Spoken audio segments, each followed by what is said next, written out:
Monstermen! Arrgh!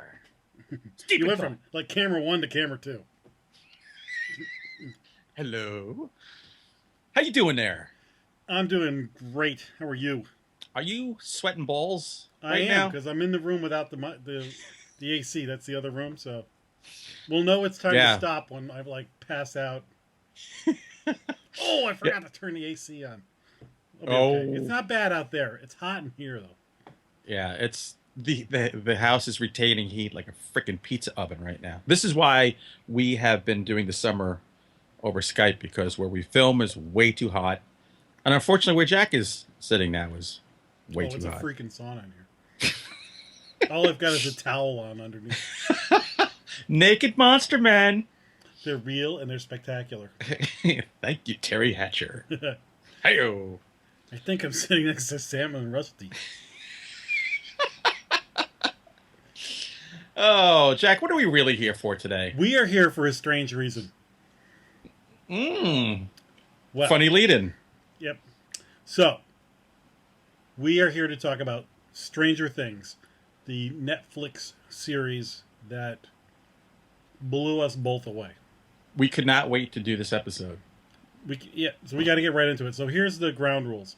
We're going to talk for a few minutes in general review, no spoilers.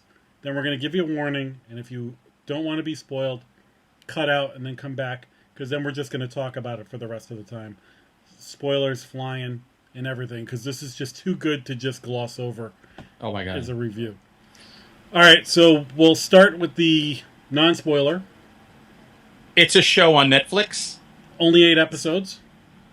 Yeah, you know, I love Netflix. They're doing so much original programming right now, and I'd heard about this show a few months ago, and I was like, all right, I have to make sure it's on my radar.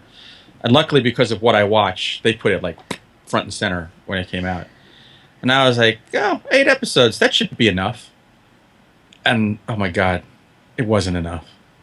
It could never be enough. I heard about it, like I heard a couple of things like on the internet that were like, oh, the new Winona Ryder show is gonna, horror fans are gonna love it. Then the wonderful world of our Facebook friends on Monster Men, we got a few notes from them saying, have you guys checked this out yet? And it started getting heads up from people like, yep. Oh my God, I started getting text messages from friends I haven't talked to in like 6 months, and were like, oh my God, are you watching this? Yeah. So then the first thing I did was like hit you on Twitter, like, yep. You watching this? And you caught me when I had just watched the first episode. And I was like, oh my God. It was hard nipple time. Oh, the Total. turkey is done. One headlight. So, the thing about the 8 episodes, one thing I love about some shows is when they do less episodes. Like, some of these shows that we've seen that have done 13, like Game of Thrones, 13 episodes. Or we were talking about when 24 went down to like 13 episodes. Right. You cut out the filler, and some of these shows don't have enough plot to go 22, 24 episodes. This, I saw 8 episodes. I'm like, all right, I can bang through this in a week. Right. And yeah, at the end of it, I'm like, I want more, I want more. At the same time, I'm like, although, I'm going to throw this out there right now. This is probably as close to perfect as I've seen a thing. Yeah. No, because it has a full arc. It's a 3-act play, and it's an 8-hour movie. Actually, every episode isn't even an hour. Some are like 42 minutes. 47 minutes. Yeah. It has a beautiful ending. So if nothing ever came again, you have in amber, celluloid amber, this perfect piece of just sci-fi horror fiction made for people our age. Oh, totally. It's kind of like Firefly was this perfect thing, but it ended prematurely. Then they were lucky enough to do the movie. So now you have this nice self-contained story that originally was supposed to go longer. Thank God they did the movie for that. This, yeah, if they never do anything, or if they do something again and it's not as good, you can just pretend it doesn't exist and always go. It's like Silence of the Lambs. Hannibal sucked. Red Dragon eh, but I Right. always will have that. Yeah. Yeah. No, it's yeah. I just words can't describe. It hit every note that speaks to me as a 40-plus-year-old man who grew up on Steven Spielberg and John Carpenter, and just and there are homages to them throughout this entire movie. This, when I described it, I said it's got shades of the X-Files, Super 8, which was a total love letter to Steven Spielberg. Yep. There was Goonies in there. There was Close Encounters, E.T. The Thing, Evil Alien. Dead. They obviously loved Sam Raimi because there was a lot of Evil Dead references in it too, including the movie poster and the Winona Ryder's house and the swing out front. Actually, it's funny because when you said it's for guys like us, I played Dungeons and Dragons. Right. The stuff on their walls was the stuff on our walls. Mm-hmm. Like those kids were probably a little bit younger than maybe we were right at that age, but Right. not much. I know, because I think they were supposed to be 12, 11 or 12, and we were like 15. I don't know what In year 80. it was supposed to be, but it felt like, yeah, we were like more 15. It was 83. It's set in 1983. Okay. So yeah, we had all those cultural references from when we were kids, and the sets were. It just took us home. The music. I mean, Jesus. The best, without giving anything away, the best reference in the whole thing for me was Right. Lando Calrissian. Oh my god. They used that quite a few It's times. Lando, it's Lando! But we should tell people it's a show set in Indiana town in 1983, and there's a government lab there. And in the very beginning of the episode, something gets out of the government lab, and then these four boys who are kind of like the Goonie Squad. One of them, they're playing Dungeons and Dragons in his basement, this kid's basement. One kid goes home. He's tracked by whatever has come out of the lab, and he disappears. And then the show takes off. It's trying to find out where he is. And The main characters are the three remaining kids. Right. The sheriff, the mother of the missing kid and her other son, Right. and the older sister of the main kid left. Yes. And then a boy she dates as well. But really, the sheriff, Winona Ryder, is the mother, the kids, the sister, and the brother. The kids, these are all very distinctive looking children. And it's what we miss a lot in today's horror or sci-fi, because everybody looks so cookie cutter perfect. When my daughter walked in on the show, she was like, where did they find these strange looking kids? They're real-looking kids. Exactly. And they were fantastic. I don't even know if they have a lot of acting experience. Some of them are way too young. We've talked about this before. This was a rare case where a show featured kids, but they were like real-life kids. They weren't Right. like Disney Channel kids who were smarter than the adults or No. whatever. And when they're in the police station and they start to bicker with each other or they get distracted, you're like, that's exactly what talking to kids is like. Yes. And there's a girl that they come in contact with. She's got a shaved head and she doesn't speak much, and she has powers, a la stuff you'd see in early Stephen King books. Her name's 11, who they call L. I thought Millie Bobby Brown. She knocks it out of the park. Because she has to do everything with her face, with a look. Because she does not speak much. And, I mean, she gave me chills sometimes. I thought I was watching a real girl who'd been through what she's been through. She was so convincing. You could see the pain and the torture, and then sometimes the joy and feelings that she'd never had before. Oh, my God. It was just incredible. And that reminds me then. The other guy we haven't mentioned, Matthew Modine. Oh, boy. The My wife didn't realize that was Matthew Modine until 2 episodes in. menacing smoking man of the... Boy, he looks old. He looks... I think they made him... Because if you see him, he's in Dark Knight Rises. Right. I think they dyed his hair. Well, he is... You know what? He is almost 60 years old. So he's not a kid. He is the Dr. Brenner, who was the guy who was running this military installation. There's mentions of MK Ultra, which was a program where they were kidnapping teens to use their abilities for their psychic abilities for all kinds of stuff. This is why I love you. Which made me think of the Montauk Project, where they were doing stuff like that on a Long Island for a while. So I was just like, every little new reference, I was going, oh my god, the Duffer Brothers, who wrote and directed most of these, are total geeks like I am, who love this stuff. This is what I think overall. There's so many callbacks to stuff we've talked about. But I feel like if you watch Super 8, you're like, that was pretty good, but it wasn't perfect. It kind of falls apart at the end. Right. And if you watch some 80s, some of the stuff that it references, some of it hasn't aged as well or whatever. I felt like this took all that stuff and made one thing that executed it perfectly. But when you watch it, you felt like it was filmed in the 80s. Yeah. It's complete with the opening credits. Opening graphics was like Halloween 3 or something. That's John Carpenter straight out, and it's got the pops in the video and stuff, so it looks old.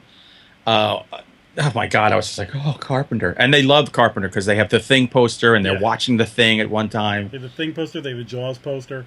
And there's a scene that's kind of like the original Thing when they're luring the Thing out. So, I mean, they loved everything that they were referencing, and they did it perfectly. And having lived through the 80s like we did, so many TV shows that reference the 80s, everybody's in parachute pants with mullets, and they're it looks like an 80s Halloween party. Right. Whereas you're like, no, the baseball hat that kid's wearing, it's like that would be like the Little League hat you got. Right. You just wore it all the time. You just wore clothes that your mother got at Woolworths. They were not special, but they didn't look crazy. CalStars, sneakers. Tough Skins. Tough Skins jeans for the husky lad. Yeah.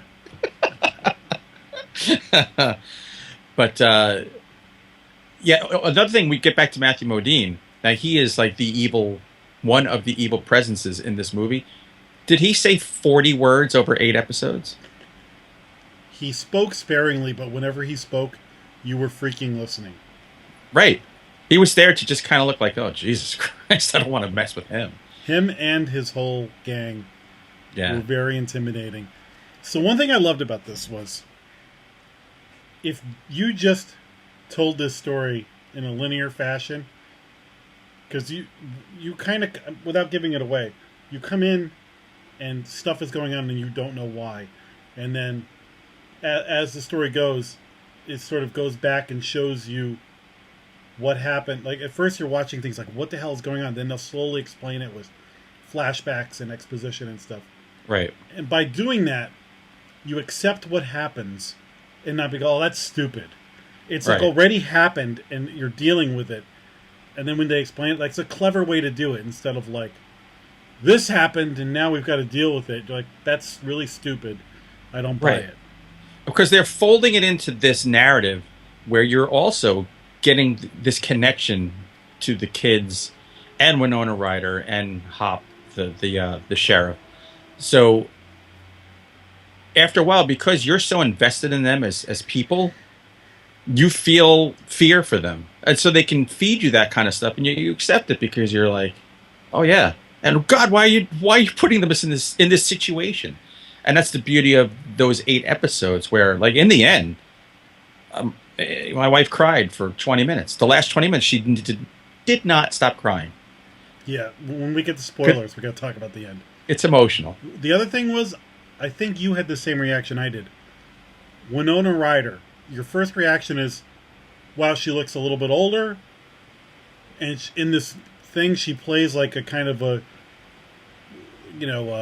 trailer trashy. Yeah, trailer trashy. Kind of mom. But, so at first she's kind of annoying. Well, all she does is cry for 4 episodes. But then all of a sudden, it kind of dawns on you, Winona Ryder is killing it. Yes. She's great in this. And she is kind of acting like a woman would act, A, with her kid missing, and B, when the strange stuff starts happening. It's like you telling me about seeing a ghost in your house. And I'm like, well, really? You're like, you're not like this, but Right. somebody in your shoes. I saw it. It's right there. Like, you gotta. I know it sounds crazy, but it's right there. Right. Like, and there's Well, also, okay. you got to think about it. She lost her son. This whole show takes place over the course of 1 week. Yeah. So she's not going to have time to settle down. Her nerves and her emotions are this high. They're at an 11. No, they're at a 12. 11. So you can understand after a while why she is the way she is. And she did a great job, man. A lot of people I talked to were like, yeah, she was annoying me at first, and then I ended up loving her. And there's a moment, we can talk about it more later, where she's scared of something, runs away, but then she goes back. Oh, my God. That's like a freaking tremendous moment. I just got chills. My hair just stood up just remembering that scene. I was like, because I was like, I would do that. It's your child. Ostensibly. I don't want to give it away right now, so you're not going to run. And who played Hop? Hop. Check this out. In fact, he was the first, David Harbour, who was a guy who looks familiar. Like, they say he's in Quantum of Solace, The Equalizer. He's not really... Character actor? Yeah. So at IMDb, I always look at the message boards. I love, like, the topics of the posts. This guy's great. Height. What a hottie. And Mitt Romney. Maybe he's going to play Mitt Romney in a movie. He was really good because he was kind of like, in the beginning, he was the anti-hero. He was like Wolf Cop. Yeah.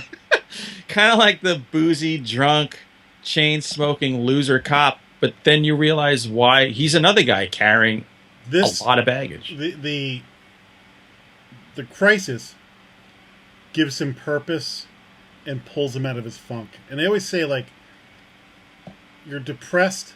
One of the things that help people stop being depressed is to stop thinking about themselves and start helping other people. Exactly. And that's almost like what happens here is as soon as it's like, and when he starts to figure out that there's really stuff going on, again, kicks into gear. He takes a turn and you're like, that's the guy where you're going, yeah, get him, Hop. Really. He had a great, that was the thing. They all had these really good character arcs where there was a change in every single character and a logical change. Yeah. It just worked on so many levels. He was great. Millie Bobby Brown. Just love that name, Millie Bobby Brown. The main kid, Mike, he has a great name, Finn Wolfhard. Wow. He looks, he reminded me of John Lennon's kid, Julian Lennon, when he was young. He looked a lot like him with those weird bangs and there's a little bit of the friend from the Wonders years in him, too. Before this show, he did Supernatural, an episode of The 100. And right now, he is going to play Richie Tozier in It. Oh. Which they're currently filming. Which I assume he'll be the young Richie. This is battery acid, you bastard.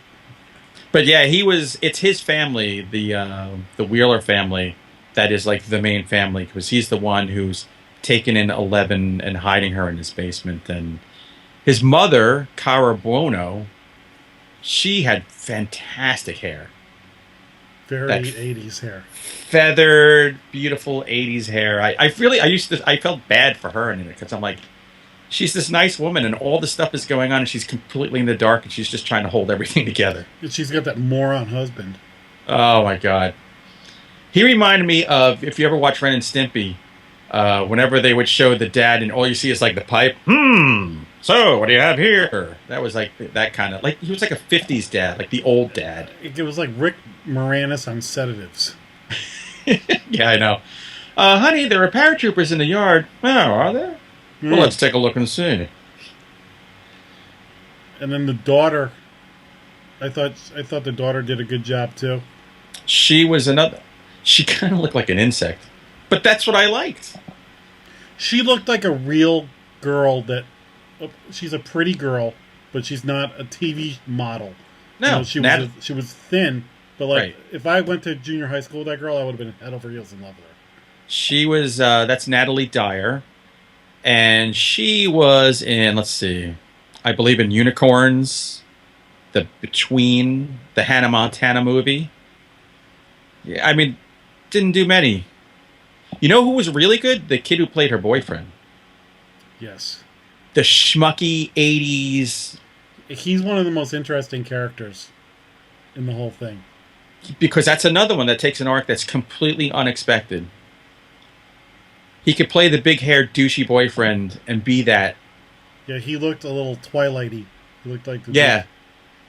But his 80s hair was like perfect. Oh my god, it was so full. It was so moosed. His big show was Henry Gamble's birthday party and the Charnel House. Don't know.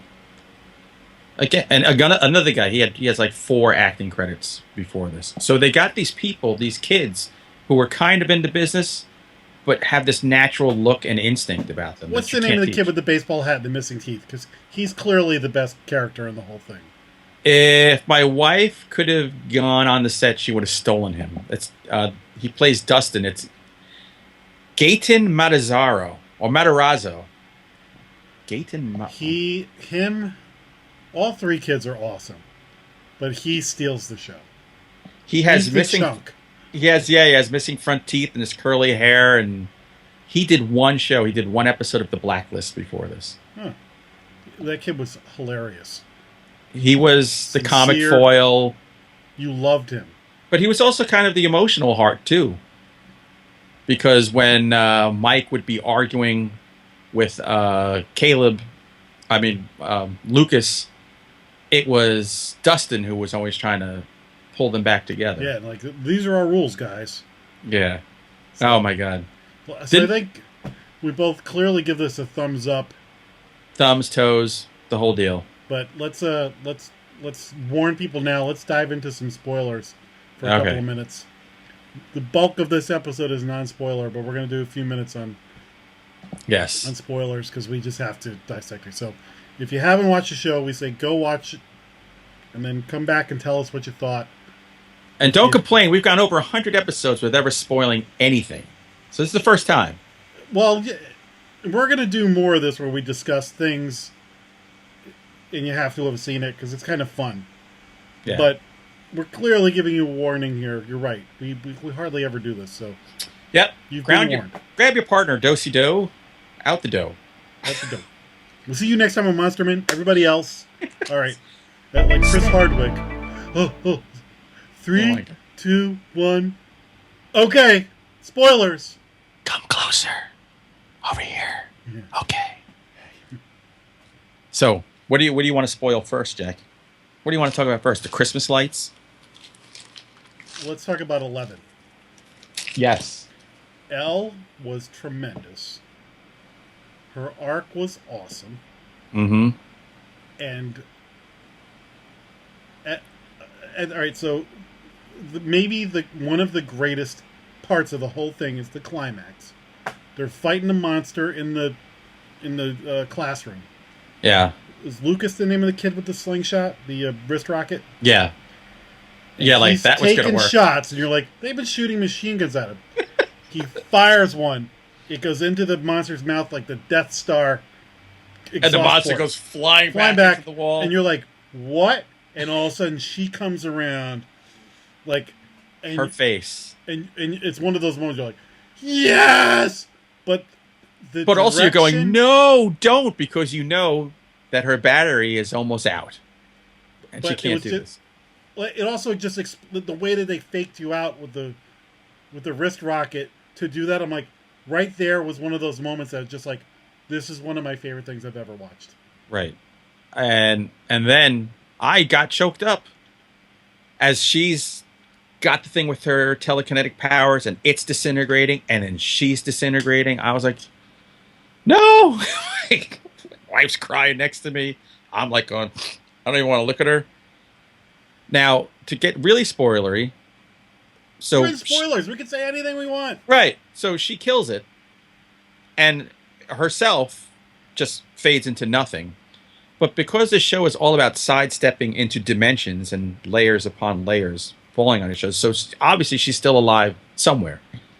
in the Upside Down, or somewhere else. Inside Out, over, under, through. Over, under, over, Remember easy. the Sesame Street? Around, around, over, under, and through. 1, 2, 3, 4, 5, 6, 7, 8, 9, 10, 11, 12. Ladybugs went to the Ladybugs picnic. In the end, when Hop went to the woods and he opened up that thing and he put the Eggos in. I was going to ask you about that. So, because they took Hop in the car, once everything happened, the military, whatever they are. He made a deal with them to keep them from being killed. Right, but we don't know what the deal is. We don't know the full extent of the deal. But when they pull up, they're clearly cashing in. Right, and he goes willingly. And then later on, you see him, he's at the Christmas party, and then he puts the Eggos in the little thing in the ground. In a box. Right, so you know. So that he knows suggests that now there was a doorway in the woods through a tree that closed back up. Right. So it seems to think that maybe she's coming in and out of the, what did they call it? The Upside Down? The Upside Down. Yeah, when she flipped the board over. So she was trying to explain to them how you got this side of the board and you flip it upside down, and that's where what was it? Will Byers was. So they kept it very vague, but they suggested that she could still be out there, right, or something like that. So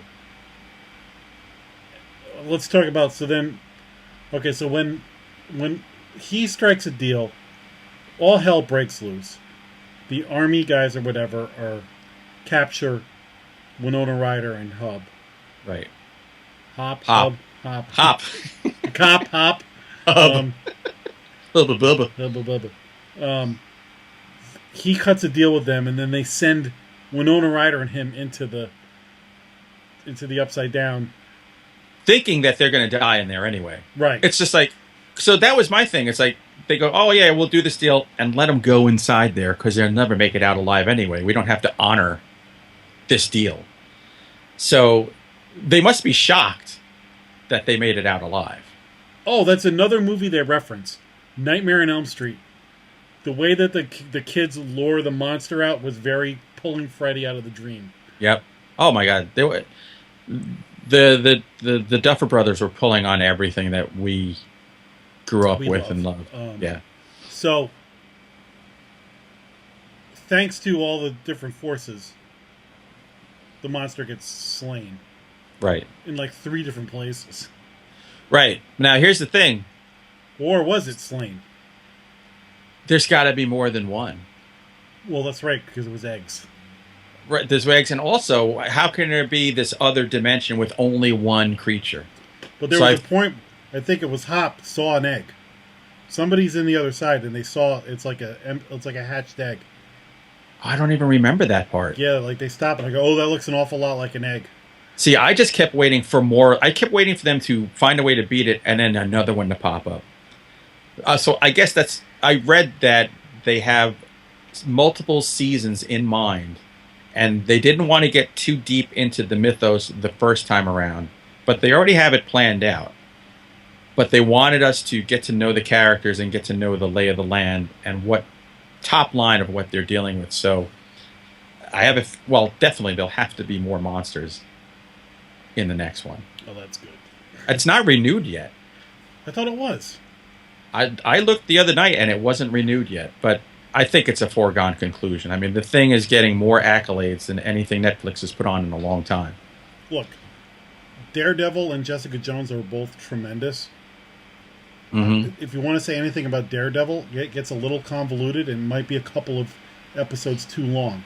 This had none of that. It was no fat on it, engaging. If a Netflix series is going to get renewed, I can't see how this wouldn't be the one to renew. All killer, no filler. One of the parts I loved the most was Winona Ryder talking to her son with the Christmas lights hung up in the house.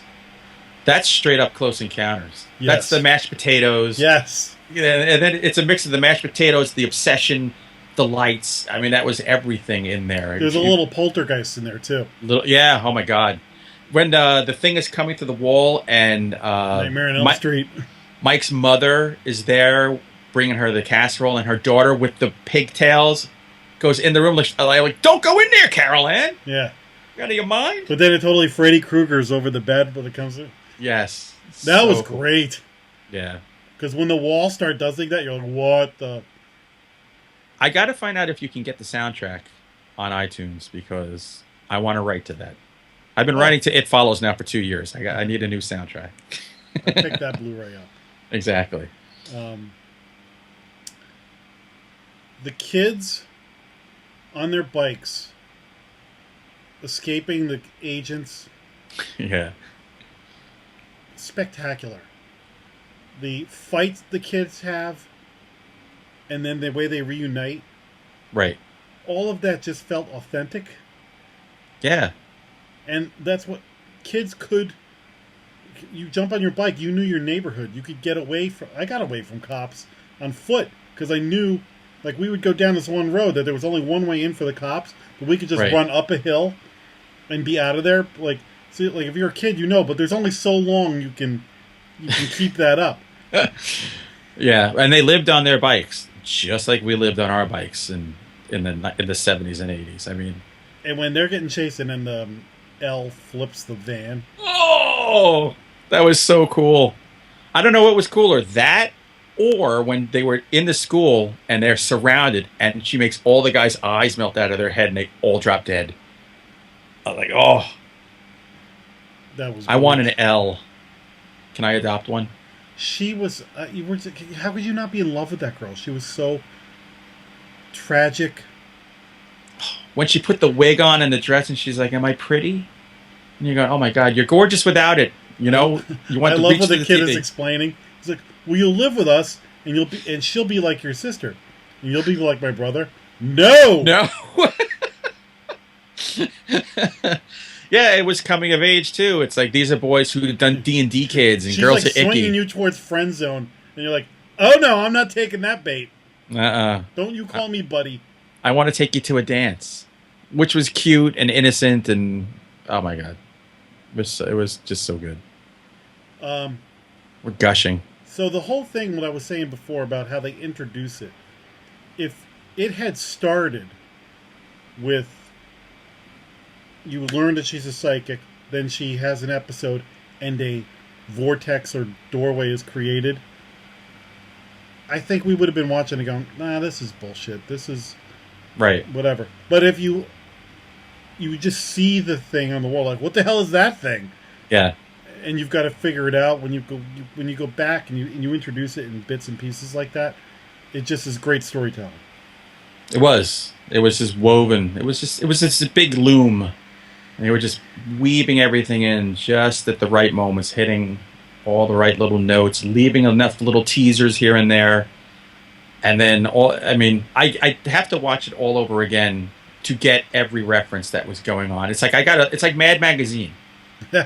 Where you read it and then you read it again and again to look what was in the margins, what did you miss in these there's panels. little background things. Yeah. I'll tell you one. The Superman, the Christopher Reeve Superman parody that Mad Magazine did. Right. One of my favorite one-offs is, you know the scene in Superman where the baby lifts the car? Yeah. So it was a pickup truck. So the back gate of it says Ford, and then the license plate said Glenn. And that's Mad Magazine. Even you still have to read several times. I just picked up Mad last week and was doing that. So this show requires, for somebody like us, we're going to have to watch it again. Oh, God, yeah. When the son, Will's brother, has the poster of Evil Dead on his wall that his stupid-ass father tells him to take off the wall because it's disturbing. But that's if you notice, realistic, though. That's what a parent would do. Like, get that shit off the wall. Yeah. When they showed this outside scene of Winona Ryder's like trailer home, and she's got that big wood porch swing, and it's kind of like it was swaying like in Evil Dead, and I was like, like Peter Griffin.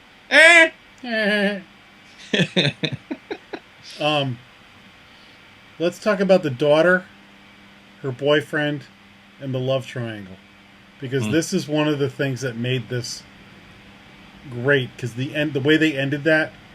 Oh, you don't know where it's going. So she has a crush on this cute boy in school. Steve. She goes to a party, brings her nerdy friend with her, Right. tells her nerdy friend to get lost because she wants to go up and lose her virginity. Which happens. Which happens. Her friend gets abducted by the monster and killed. The brother of the missing boy is in the woods looking for his brother with a camera, hears screaming from the pool party, and ends up watching them and taking pictures inappropriately. Yeah, he's like the creepy AV greasy. He's kind of like a post-70s kind of kid. It's also when you have that unrequited love, and then you totally like. How many kids drive by the girl who they have a crush on house just to see if her light's on? His crap. So he's like stumbles upon this. Oh my god! So he's not as creepy as we're making him out to be, but he is in the beginning though. Yeah, like you don't know what he is, but he stumbles upon it, and so he witnesses the whole thing. But then the other boy starts to treat her like crap, and he steps in, and you clearly are rooting for these two to. It's right in front of you the whole time. I know. But then Steve, the schmucky, douchey 80s boyfriend, makes this whole about face. Yeah, he repents. He repents after getting the crap beat out of him by Jonathan, and he could go one way and just keep being a jerk, but then he helps them. And he's integral to they're beating this thing. Yeah, but you totally expect the girl to go with the brother. Right. And then at the end, it's Christmas, after everything's resolved. The brother comes to the door, she gives him a present, and then she goes back to the couch and sits with her boyfriend, the other guy. You're like, what? But she looks kind of wistful, so you don't know if she's happy or... She's obviously torn. And she's a 16-year-old kid or 17 or whatever. You can be in love with more than one person at that age, which she obviously is. But that was like, they weren't giving you the storybook ending. They were giving you more like the real life. No, I mean, because Will, who they save, coughs up a giant maggot worm from his mouth that slithers down the sink. So and he's phases not in and out of to the other dimension and back. Right. So he's not well. That's where they leave the cliffhanger. Yeah. 11 is gone. All right. So when Winona Ryder finds her son, he's got an alien-like thing in his mouth, and they have to pull it out. And there's like a face hugger, thing. like in Slither. There's like a yeah. So clearly this thing was impregnating him. Right. So he's incubating something. Yeah. So he coughs it up. Again, great. And it goes down the sink. So you're like, okay, something's loose. And then he goes back to the dinner table, and she's like, "You okay?" He goes, "Yeah, I'm all right." And I mean, you know what? As a kid, you'd be so scared. You would probably say that because you just kind of wish this kind of stuff away. If you don't talk about it, it's not happening. It just. Well, it's like if I put the covers over me, something might not see me. Right. Exactly. So I totally understand. I totally got that. So. I don't know. The waiting another year for more is going to kill me. Yeah, they got to get going. They got to. Well, they have the ideas. They said they have the stories. It's just a matter of getting the. They got to film this stuff before everybody gets too old. Well, that's another thing I thought of. What's going to happen? Those kids are going to age rapidly. But so I guess they can time jump too and just make it. They could time jump, or they could also concentrate on other parts. Who knows where they're going to go with it? I wondered if they would go with like, it's the same universe, but now it's a different neighborhood, or it's a couple of years later, and somebody else has to deal with it. Yeah, but I want to go back to those characters, even a little bit. I could see them joining them a couple of years later, and like, the three boys aren't as close, or the four boys aren't as close anymore. A couple of them are, but. Kind of like Stand By Me when he describes how everybody... Stand By Me is another movie that they borrow from in this. Yep. So, totally. You get older, you go your separate ways. Maybe you're still friends, but you don't talk, or maybe you just fall apart. Maybe there's some of that. We shall see, and I'm anxious to see. Yeah.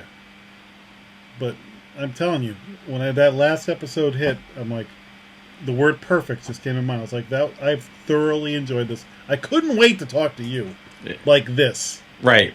It was almost. I almost wanted to light a cigarette.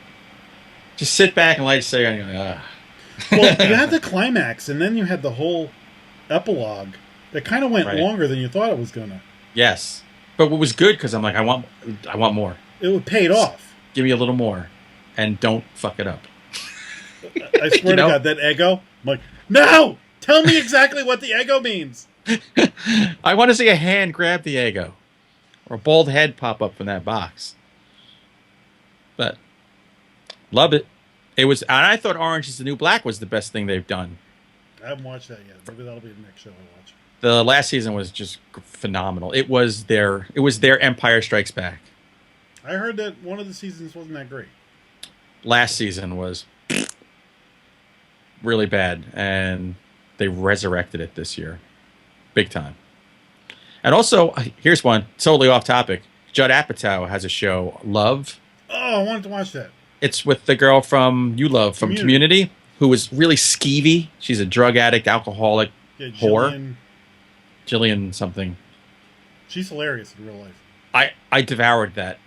10 episodes, half hour, 20-something minute episodes. Oh, good. Another one that's not giving you fairy tales. That was really good. Check that out. Another Netflix one to look at. I don't know why people need anything else besides us. Aziz Ansari, Master of None. Another great 10 episode. I've watched a couple of those, and it hasn't. I like him. I got to jump back. I love him too. Yeah, but stick with it. It's worth it. Great. All right, man. Call it an episode. Is there anything else we can say? I think we'd bore the hell out of people if we did. All right, people.